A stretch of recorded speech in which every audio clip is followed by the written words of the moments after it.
How would you answer that question? You seek the gifts or the giver? The reason why I ask is this is the same question Jesus asks of those who are chasing him around Galilee.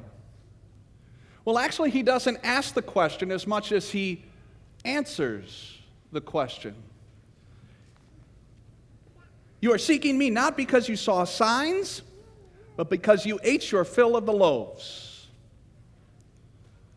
Some explanation is in order here. The Gospel of John uses the word signs instead of miracles. And he does this for a very important reason.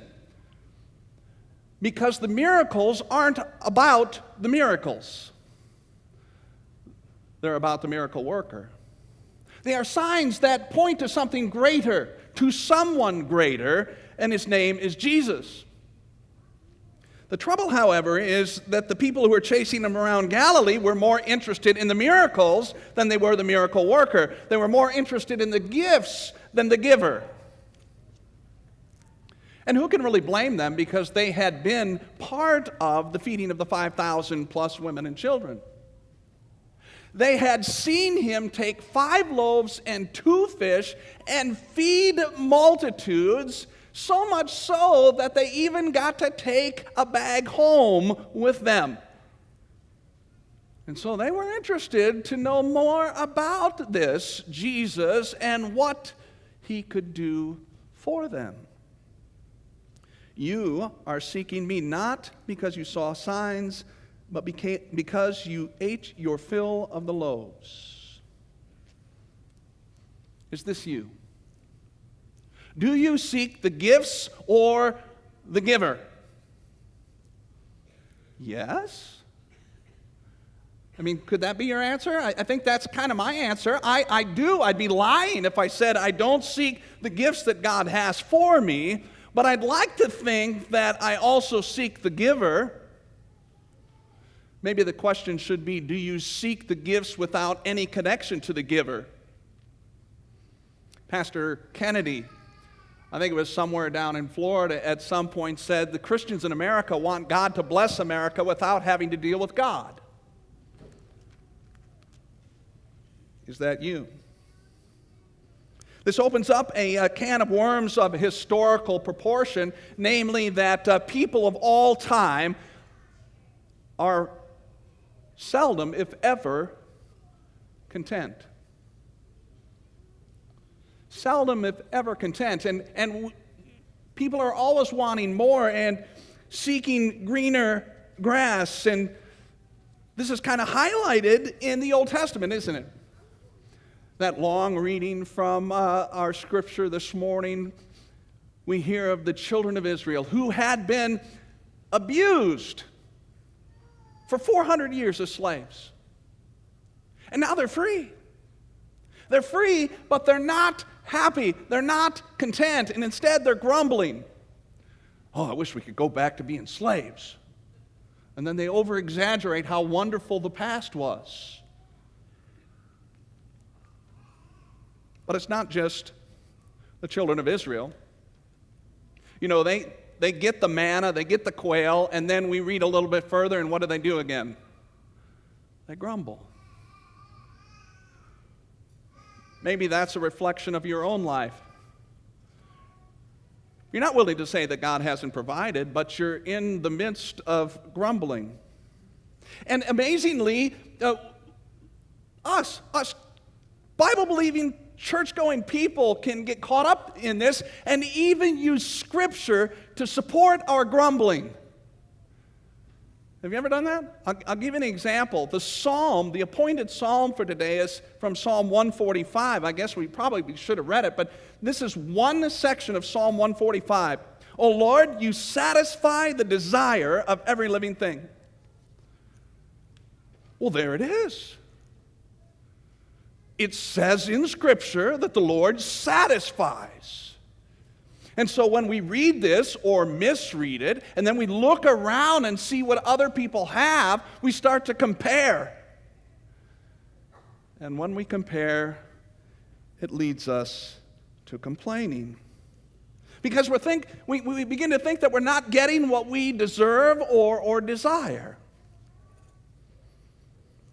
Now, I read an article about this a couple of days ago from the author Ann Voskamp.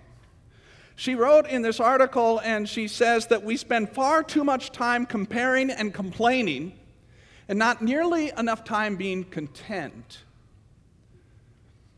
We compare and then we complain because we're not getting enough gifts, and we lose out on the giver of the gifts. Then she goes on to share a story. And it's a story about a little girl whose sister was going to have a birthday party. And this little girl knew and admitted out loud that when that birthday party came, she was going to get her tummy in knots. Because she knew her sister was going to get all the attention. She knew her sister was going to get the presents. She knew her sister was going to have people taking pictures and posting it on Instagram. I just wanted you all to know that I know what Instagram is. Okay? And they were going to sing and be happy, and she was going to be kind of left out. So her mom took a scrap piece of paper and helped her write 3 simple words on it. I get enough.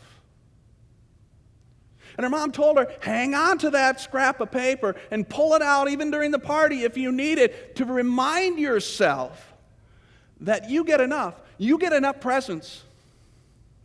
You get enough birthday cake. You get enough love and attention from other people.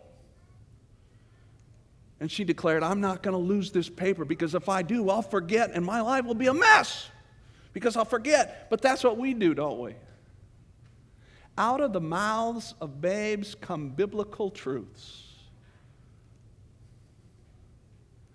We tend to forget. We tend to forget the gifts that the giver is given. We tend to forget the giver. And when we forget, we need to be reminded, I get enough. Your road in life is enough. Your calling in life is enough. Your story is enough. Your singleness and your chastity is enough. Your marriage and your spouse are enough. Your apartment's enough. Your house is enough. Your singleness, your childlessness is enough. Your kids are enough. Your job, your body, your health, it's all enough. You get enough. It's easy to forget that, isn't it? In all our competing and comparing, we forget. I get enough. And so I offer a reminder today.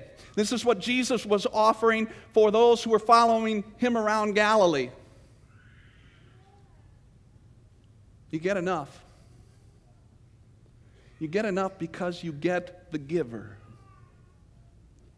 You get the giver of the gifts. That's what Jesus was saying. You want more bread? I am the bread, and I'm giving you of myself. I'm going to sacrifice myself. I'm going to die for you. I'm going to rise again. And then the New Testament says, not only that do you get me, I'm going to make my dwelling within you. And you're going to say, I don't get enough? I get enough.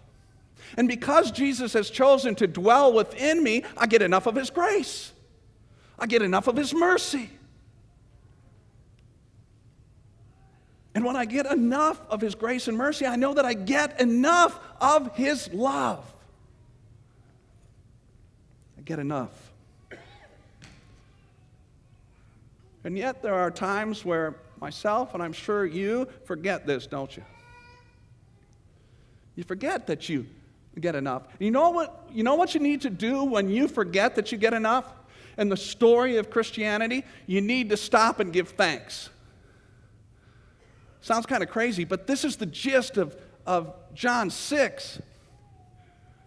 You have to kind of pay really close attention or look at it again, but the beginning of our gospel reading, the area is described where the people were chasing Jesus around. They landed at this particular spot, and it's described as this way. That's where Jesus gave thanks with the bread. So go back a little earlier to that story. 5,000 men plus women and children, and they're hungry. What do they get? They get 5 loaves and 2 fish. 5 loaves, 2 fish. From our eyes, from our biblical, or from our human understanding, we go, that's not enough. Jesus did not get enough, and what does he do? He gives thanks. What a great reminder Jesus gives to those who are following him, those who are seeking him. It's a reminder for us that, yes, we can seek the Lord. And we can seek his gifts, but not in absence of who he is. We seek the giver of the gifts. And when we don't remember what and who we're seeking, we give thanks. And we're reminded of God's promise as recorded for us and fulfilled in Romans chapter 8, where Paul says, he who did not spare his own son, but gave him up for us all, how will he not also along with him graciously give us all things? This is what Scripture talks about. This is what Jesus talks about. He gives us what we need the most, and then he gives us everything else. And when we know we get enough, when we understand this more and more, we get happy for what other people get. It changes the dynamic of our lives. Instead of comparing and competing, we're content and we give thanks. So I pray that you have a definitive answer to this question. Oh, don't be a liar. We like the gifts, right? You like gifts. But we seek the giver because he's so gracious and his track record is amazing. Thanks be to God for such a gift, Jesus.